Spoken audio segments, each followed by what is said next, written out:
नमस्कार, मैं हूं मृत्युंजय कुमार झा और हमारा खास शो कमोडिटी मार्केट का ये हफ्ता कैसा रहा और अगला हफ्ता कैसा रहने वाला है, इसमें आपका स्वागत है। और हम आपको बताएंगे कि बाजार में कमोडिटी मार्केट में खासकर के लिए अब आपके लिए कहां पर कमाई के मौके बनने वाले हैं। और आज इस खास चर्चा में हमारे साथ तीन खास मेहमान जुड़े हैं। हमारे साथ हैं मनोज जैन साहब, पृथ्वी फिनमार्ट के जुड़ रहे हैं। हमारे साथ रविंद्र राव हैं, कोटक सिक्योरिटीज के, और साथ ही डॉक्टर इंद्र मोहन वर्मा हैं, कृषि वैज्ञानिक हैं, जिनसे हम ग्वार के ताजा हालात पर बात करेंगे। आप तीनों का बहुत बहुत स्वागत है। लेकिन हम शुरुआत करेंगे गोल्ड से, क्योंकि गोल्ड के लिए ये हफ्ता कमजोर रहा और थोड़ी बहुत रिकवरी आई भी, लेकिन वो रिकवरी टिक नहीं पाई और फाइनली मार्केट 52,000 के आसपास ही घूमता हुआ दिखा। और अंतर्राष्ट्रीय बाजार में $50 के रेंज में मार्केट घुमा, 1900 से $1950 के आसपास। लेकिन जो जानकार हैं उनका मानना है कि ये करेक्शन है। तो अब सवाल ये है कि क्या ये करेक्शन अभी लंबा चलेगा या करेक्शन का दौर पूरा हो चुका है। मेरा पहला सवाल रविंद्र जी आपसे इसी मसले पर होगा कि ये हफ्ता गोल्ड के लिए थोड़ा दबाव भरा ही रहा, अगला हफ्ता कैसा हो सकता है, क्या अनुमान है आपका? Good evening Mrityunjay. I think थोड़ा सा कंसोलिडेटिव जोन में है गोल्ड। अगर हम देखें तो ऊपर के लेवल पे अराउंड 1980 1990 का लेवल जो है उसे सस्टेन नहीं कर पा रहा है उसके ऊपर, और नीचे के लेवल पे मेरे हिसाब से 1920 से 1910 का जो जोन है, जो कि 2011 का हाई था, आई थिंक वहाँ पर मार्केट काफ़ी स्ट्रॉन्ग सपोर्ट ले रहा है। मेरे हिसाब से 1920-1910 बहुत ही स्ट्रॉन्ग सपोर्ट है। अगर इनफैक्ट अगर टेक्निकल टर्म्स में देखा जाए तो एक head and shoulder kind of pattern बन रहा है। तो आई थिंक 1910 के नीचे अगर क्लोजिंग आ जाता है तो फिर से मुझे लगता है कि ये जो 1860 का जो लेवल टेस्ट किया था उसके पास में फिर से आ सकता है इंटरनेशनल में। बट वो बहुत क्रूशल होगा। अगर हम कल 2-3 सेशन से देखें तो 51,800 51,700 का जो लेवल है वो कन्वर्ज करता है अराउंड 1920 1910 के आसपास। सो आई थिंक उसके नीचे मार्केट सस्टेन नहीं कर रहा है। अगर फंडामेंटल साइड में देखें तो आई थिंक मृत्युंजय फंडामेंटल्स वही हैं जो हम कंटिन्यूसली सारे एक्सपर्ट्स बोल रहे हैं। आई थिंक डॉलर वीकनेस और जो बॉन्ड यील्ड्स है, बॉन्ड रेट्स अभी भी दबाव में है। यूएस 10 ईयर बॉन्ड यील्ड्स अभी भी अराउंड 0.65 के आसपास चल रहा है, और यूएस डॉलर इंडेक्स में थोड़ा सा एक हल्का सा बाउंस बैक आया है, क्योंकि जो एफएमसी मिनट्स में जो एक्सपेक्टेशन थे कि शायद ये लोग यील्ड कैपिंग के ऊपर बात करेंगे, तो उसके ऊपर कुछ बात नहीं हुआ। इनफैक्ट उन्होंने कहा है कि फेड ने कहा है कि अभी भी खराब है और भी ईजिंग हो सकता है आगे जाके, बट उन्होंने कोई एक पॉलिसी नहीं बताई है। तो आई थिंक उसके चलते थोड़ा सा जो गोल्ड बुल्स है उसको थोड़ा सा डिसअपॉइंटमेंट हुआ है और हमने एक करेक्शन देखा है। तो मुझे लगता है कि ये कंसोलिडेटिव मूव कंटिन्यू रहेगा, but immediately 1920 1910 would be very crucial. जब तक वो ब्रीच नहीं करता मेरे हिसाब से लोअर लेवल्स पे बाइंग फिर से रीएमर्ज हो सकती है, और इसीलिए हमने अराउंड 51,300 51,400 के आसपास पोजिशनली भी एक बार बाइंग ही सजेस्ट किया है, क्योंकि ओवरऑल ट्रेंड जो है इसका पॉजिटिव है। तो any time we might see a rebound. लेकिन अगर ये से 1920 1910 टू बी स्पेसिफिक अगर उसके नीचे क्लोजिंग आता है, 1-2 दिन का क्लोजिंग, देन आई थिंक 1860 तक का लेवल आ सकता है। But again this is a correction. मुझे लगता है अगर 1860 1850 भी आता है, एक अट्रैक्टिव लेवल होगा फिर से एंटर करने के लिए, और लॉन्ग टर्म इन्वेस्टर्स के लिए I think would be a good level to enter. ठीक है मनोज जी, आपका क्या कमेंट होगा नेक्स्ट वीक के लिए? अगर मान लीजिए कोई गोल्ड में ट्रेड करना चाह रहा है, पोजिशनल ट्रेड, तो उनको क्या ट्रेड लेना चाहिए अब? नमस्कार मृत्युंजय। मेरा मानना है कि अभी जो करेक्शन है वहाँ थोड़ा सा और जो है करेक्शन वो देखने को मिल सकता है। हो सकता है सप्ताह की शुरुआत में कीमतें एक बार 51,000 या 50,800 तक के स्तर जो है दिखा दे, लेकिन वो एक स्ट्रॉन्ग सपोर्ट जोन्स होंगे। और जैसा कि रविंद्र भी बता रहे थे कि फंडामेंटल्स अभी भी इंटैक्ट है, और कल जो यूएस के अनएम्प्लॉयमेंट क्लेम्स के नंबर्स आए थे वहाँ हमने एक बार फिर जो है जॉब लॉसेज होते हुए यूएस में देखे, और फिर एक बार जो अनएम्प्लॉयमेंट है वो 11 लाख के स्तर के ऊपर पहुंचता हुआ दिखा है। तो कहीं ना कहीं फंडामेंटल सारे अभी भी इंटैक्ट है। ये ऊपरी स्तरों से एक करेक्शन हम कह सकते हैं। मेरा मानना है कि 51,000 के आसपास यहाँ स्ट्रॉन्ग सपोर्ट्स रहेगा। उस लिहाज से 50,800 51,000 के आसपास जो है नेक्स्ट वीक में कीमतें मिलती है, तो एक बार फिर निचले स्तरों पर लॉन्ग करना चाहिए। 50,000 के नीचे का एक स्टॉप लॉस लगाएं। ऊपर में कीमतें एक बार फिर से 52,300 52,500 तक के स्तर दिखा सकती है। तो सप्ताह की शुरुआत में अगर यहाँ थोड़ा और करेक्शन देखने को मिलता है तो निचले स्तरों पर एक बार फिर से खरीदारी की रणनीति करना चाहिए। मेरा मानना है कि वापिस जो है वहाँ से एक बार कीमतें जो है रिबाउंड हो सकती है और 1980 से $2000 के स्तर जो है फिर नेक्स्ट वीक में एक बार देखने को मिल सकते हैं। अच्छा, नहीं ये तो डॉलर में सर, पहले पहले ना घरेलू बाजार का प्राइस बताया कीजिए। डॉलर हम पहले देश की बात करें तब विदेश की बात करें। एमसीएक्स पर क्या भाव रहेगा खरीदने का और क्या टारगेट रहेगा? नहीं, पहले एमसीएक्स के भाव मैंने बताया था मृत्युंजय जी, 50,800 से 51,000 के दायरे में नेक्स्ट वीक में अगर भाव मिलते हैं तो वो खरीदने का भाव होगा। 50,000 के नीचे का कहीं भी 49,950 के आसपास का एक स्टॉप लॉस लगाएं। 52,350 से 52,500 मेरा मानना है कि वो स्तर फिर एक बार देखने को मिल सकता है। अच्छा, ठीक है, ये तो बात हो गई पोजिशनल ट्रेड के लिए। अब मैं आपसे जानना चाहता हूं रविंद्र जी कि मान लीजिए कि अभी मार्केट में जिस तरह से हमने ट्रेड देखा है, एक उतार चढ़ाव देखा है, इन्वेस्टमेंट के पॉइंट ऑफ व्यू से गोल्ड पर क्या नजरिया अभी रखना चाहिए? क्या इस भाव पर लंबे समय के लिए, 6 महीने के लिए या फिर साल भर के लिए कोई इन्वेस्टमेंट कर सकता है क्या? और अगर हाँ तो क्या भाव दिख जाएगा? बिल्कुल मृत्युंजय, आई थिंक जैसे मैंने बताया कि जो फंडामेंटल स्टोरी है गोल्ड में वो अभी भी इंटैक्ट है और मुझे लगता है कि ये स्टोरी सिर्फ 1 या 2 महीने की नहीं है। I think to be very conservative, I think minimum 1 to 2 years का स्टोरी लगता है मुझे गोल्ड में, क्योंकि अभी क्या है कि ये वैक्सीन को लेके थोड़ा सा डेवलपमेंट को लेके थोड़ा सा हम इसमें प्रेशर देख रहे हैं गोल्ड में। लेकिन आगे का जो सिचुएशन है वो आगे जाके और जो इन्फ्लेशनरी सिचुएशन है, I think that might get converted into a stagflation, जो कि इन्फ्लेशन प्लस जो अनएम्प्लॉयमेंट प्लस जो इकोनॉमिक रिकवरी को लेके जो चिंता है, I think that scenario is very very positive for gold prices. और अगर हम देखें तो 1920 जो कि 2011 का हाई है, उसे भी अभी तक उसके नीचे भी सस्टेन नहीं कर पा रहा है gold prices, so which is very very positive. ETF का जो इन्वेस्टमेंट डिमांड है उसमें हमने थोड़ा सा एक आउटफ्लो देखा है, लेकिन वो भी ज्यादा नहीं है जो वे से इनफ्लो आ रही है। आई थिंक वो लोग भी वेट कर रहे हैं एक छोटा सा करेक्शन का। इन्वेस्टमेंट के हिसाब से मुझे लगता है कि टाइमिंग करना बहुत रिस्की होगा मार्केट में, क्योंकि कुछ कह नहीं सकते। हम लोग we are expecting that it might come down by 1,500 points, एक करेक्शन आएगा तो वहाँ पे बाई कीजिए। बट अगर नहीं आता है तो आई थिंक रैली मिस हो जाएगी। सो मेरे हिसाब से अगर किसी को इन्वेस्टमेंट करना है तो staggered way of investment is the best route. Gold में कहिए या सिल्वर में कहिए, मुझे लगता है कि धीरे धीरे करके एक्यूमुलेट करते रहना चाहिए। You can go through sovereign gold bonds या फिर ETF या फिर MCX पे आप पेटल ले सकते हैं। आई थिंक SIP की तरह इसे एक्यूमुलेट करते रहना चाहिए। और इन्वेस्टमेंट एंगल से मुझे लगता है कि टाइमिंग करना बहुत एक सही एडवाइस नहीं होगी। धीरे धीरे करके एक्यूमुलेट करना चाहिए। और अगर 50,000 या 50,000 के नीचे प्राइजेस मिलता है, आई थिंक वहाँ पे थोड़ा सा ज़्यादा भी एक्यूमुलेट कर सकते हैं। But it's a bull market for next 1 to 2 years, तो मेरे हिसाब से धीरे धीरे करके बाई करते रहना चाहिए गोल्ड।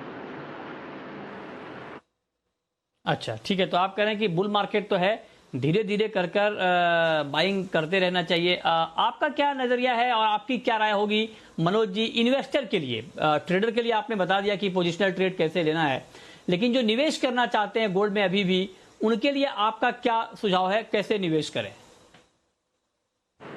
बिल्कुल, मेरा मानना यही है कि यहाँ पे SIP का रूट जो है वो बेस्ट रूट होगा इन्वेस्टर के लिए, क्योंकि हम अगर हिस्टोरिकल ट्रेंड भी अगर गोल्ड का देखें, अगर पिछले 25 साल का देखें या 50 साल का देखें, तो ओवरऑल जो ट्रेंड है गोल्ड का वो अप ही है। और जिस तरह से हमने इंटरेस्ट रेट में जो है गिरावट आते हुए देखी और इन्फ्लेशन जो है, तो सबसे बढ़िया जो हेज है अगेंस्ट इन्फ्लेशन हो या ब्याज दर हो, उसको गोल्ड को ही माना जाता है। तो उस लिहाज से मेरा मानना है कि यहाँ SIP के रूप में जो है यहाँ कंटिन्यू इन्वेस्टमेंट जो है रखना चाहिए गोल्ड में।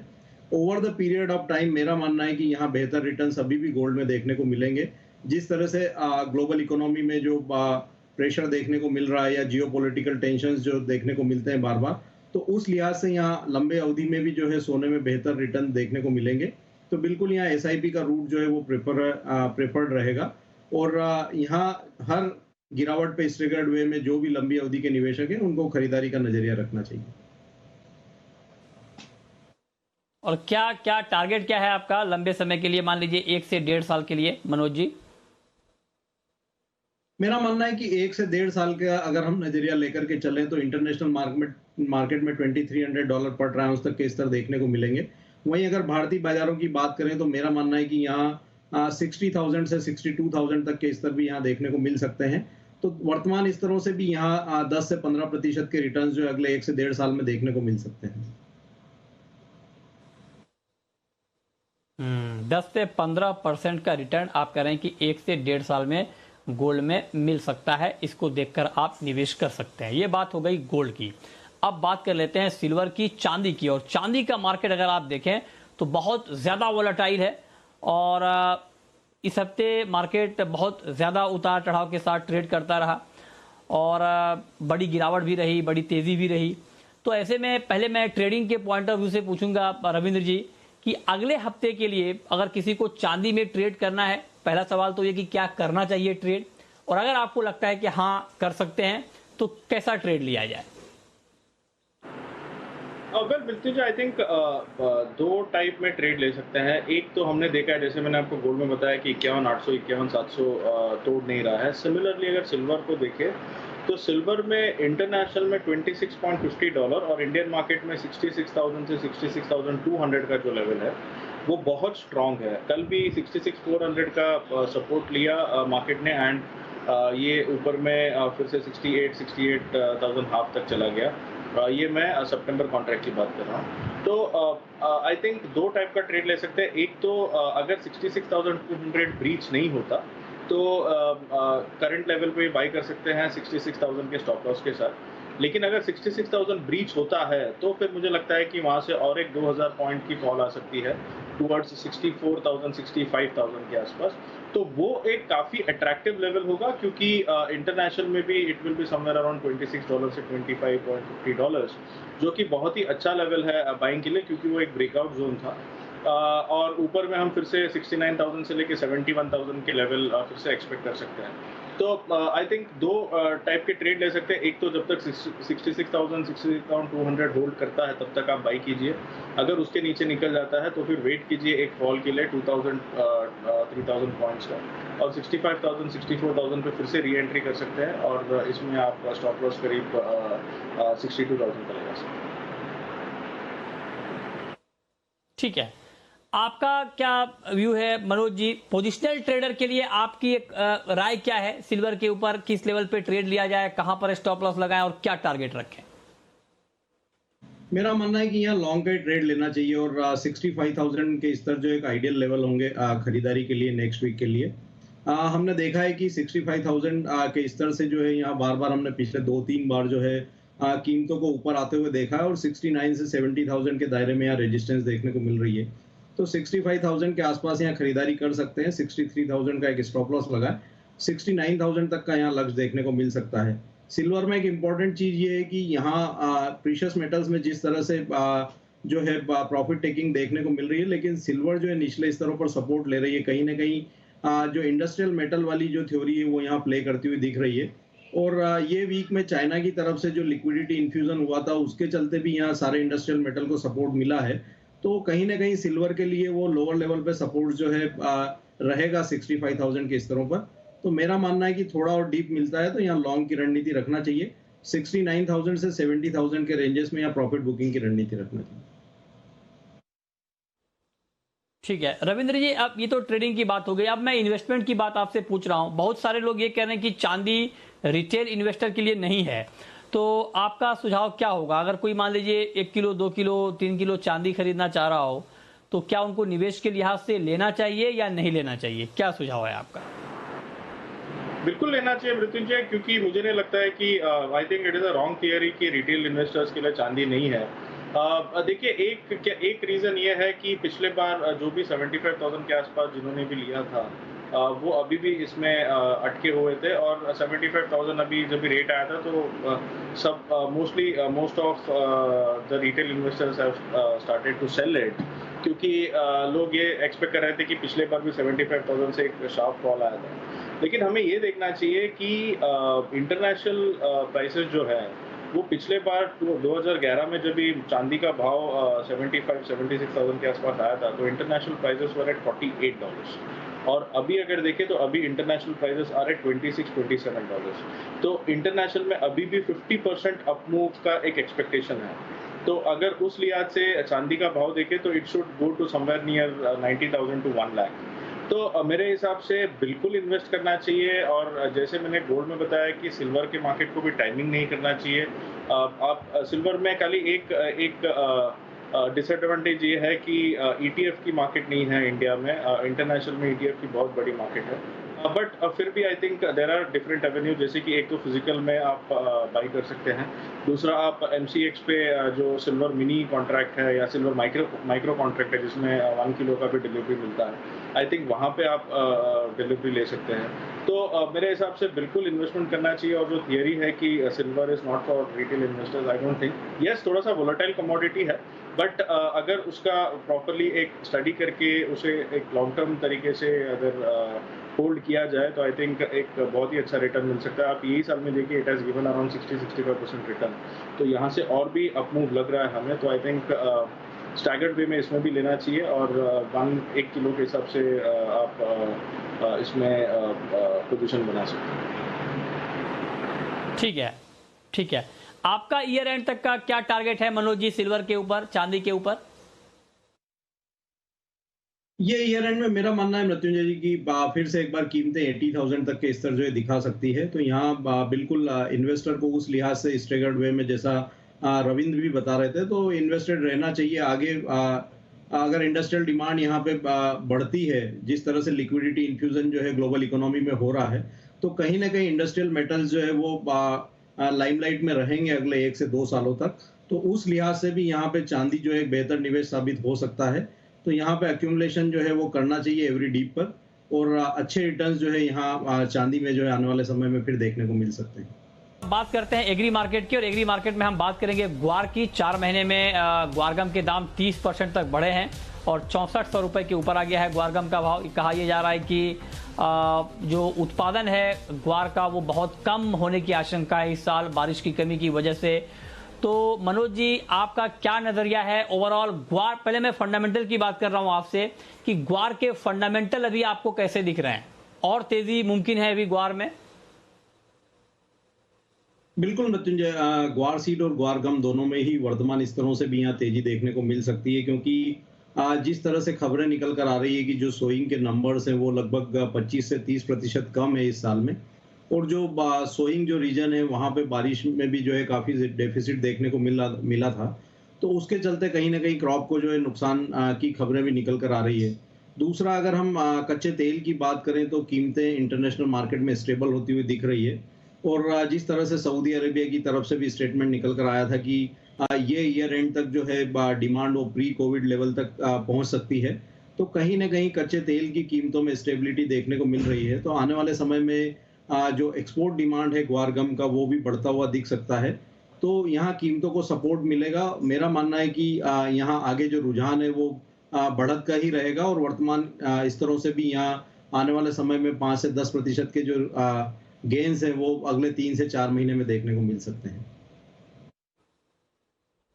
ठीक है, तो आप कह रहे हैं कि ग्वार में अभी आगे और तेजी है, फंडामेंटल आपको मजबूत दिख रहे हैं, लेकिन एक्चुअल सिचुएशन है क्या ग्राउंड पर, ये बताने के लिए हमारे साथ डॉक्टर इंद्र मोहन वर्मा जुड़ रहे हैं, एग्री साइंटिस्ट हैं, बीकानेर से जुड़ रहे हैं हमारे साथ। सर बहुत बहुत स्वागत है आपका। क्या ग्राउंड सिचुएशन है सर, क्रॉप के जो ग्वार की खेती हुई है इस बार की, अभी तक खेती की क्या स्थिति है, क्रॉप के हालात क्या हैं सर? देखो, खेती की तो क्या है कि देखो यहाँ पे 1 महीना सीधा सीधा लेट हो गया, क्योंकि 15 जुलाई के आसपास मानसून आता है। इस बार लेट 15 अगस्त को आया है, तो 1 महीना ग्वार की बिजाई लेट हो गया। तो उसमें क्या है कि उत्पादन में सीधा मैंने आपको बताया कि 25-30% इसमें ग्वार की उत्पादन में कमी आ जाती है, क्योंकि ग्वार एक टाइम लेता है 80-90 दिन पकने के लिए, और उस समय इसमें जब पकेगा तो इसकी गर्म इलाके की फसल है, उस समय थोड़ा ठंडक बढ़ जाता है। उस वजह से क्या है कि इसमें उत्पादन में जो कमी आती है, क्योंकि बढ़वार धीरे धीरे कम हो जाती है। अगर 1 महीना लेट हो गया फसल तो उसमें निश्चित तौर पे जो है कि क्योंकि ये इसका जो मुख्य जिसके लिए उगाते हैं ज्यादातर ये शुरू में वेजिटेबल पर्पज में जो इसके फलियां काम में लेते हैं, फिर पशु आहार में काम आता है, और फिर एक्सपोर्ट में जो गोंद बनाने के लिए ग्वार का जो निर्यात किया जाता है उसमें काम आता है। तो ग्राउंड रिपोर्ट ये है कि भाई ये बरसाती फसल है, ये ग्वार और बाजरा दोनों मिला के बोया जाता है। तो इन दोनों में भी काफी लेट हो गया, उस वजह से क्या है कि और जो फसल का जो टाइम पीरियड होता है 80 से 90 दिन का, वो तो अपना लेती है पकने के लिए। तो उस समय तापक्रम काफी कम हो जाता है, तो किसानों के लिए ये बिजाई का लेट होना इसमें मुख्य घटक रहा है। अच्छा, तो आप कह रहे हैं कि क्रॉप काफी लेट हो गई है। एक चीज और सर, जो बुआई पहले हो गई है जिस क्रॉप की, मान लीजिए ग्वार की शुरुआती एक आध बारिश में, उस क्रॉप की हालत कैसी है, क्या ठीक है? ऐसा है कि क्योंकि ये बरसाती फसल है, तो बरसाती फसल को बरसात एक आवश्यक कंपोनेंट है।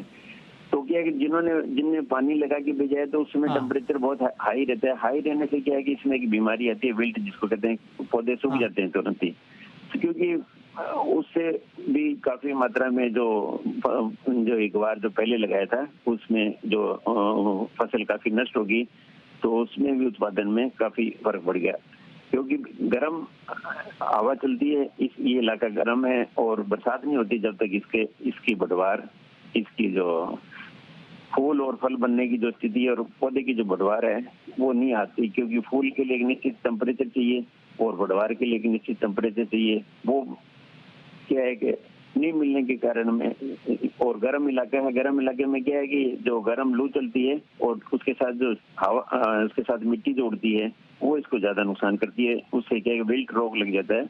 विल्ट रोग लगने से क्या है कि इसकी पत्तियां गिर जाती है और किसानों के लिए एक चिंता का विषय बन जाता है। उससे पत्तियां गिर जाती है तो निश्चित तौर पर भोजन नहीं बनता, और फिर क्या फलियां बहुत कम मात्रा में बनती है, तो उत्पादन में काफी गिरावट रहती है। ये इसका एक मुख्य कारण है। ठीक है, तो आप कह रहे हैं कि क्रॉप को नुकसान भी होने की आशंका है, एक बीमारी भी क्रॉप में लग गई है, और जिससे कि उत्पादन पर असर पड़ सकता है। तो मनोज जी, एक चीज बताएं, हालांकि बड़ा वोलेटाइल कमोडिटी होती है ग्वार, बहुत तेज उतार चढ़ाव हमने देखा है इसमें, तो ऐसे में पोजिशनल ट्रेड के लिए ठीक है क्या ये कमोडिटी अभी? बिल्कुल, यहाँ पे वॉलेटिलिटी काफी देखने को मिल रही है। उस लिहाज से मेरा मानना है कि अगर ग्वार सीड की बात करें तो यहाँ 4040, 4050 के अगर स्तर मिलते हैं नेक्स्ट वीक में, तो बिल्कुल वो एक खरीदारी के लिए उपयुक्त स्तर होंगे। 3950 का एक स्टॉप लॉस मेंटेन कर सकते हैं।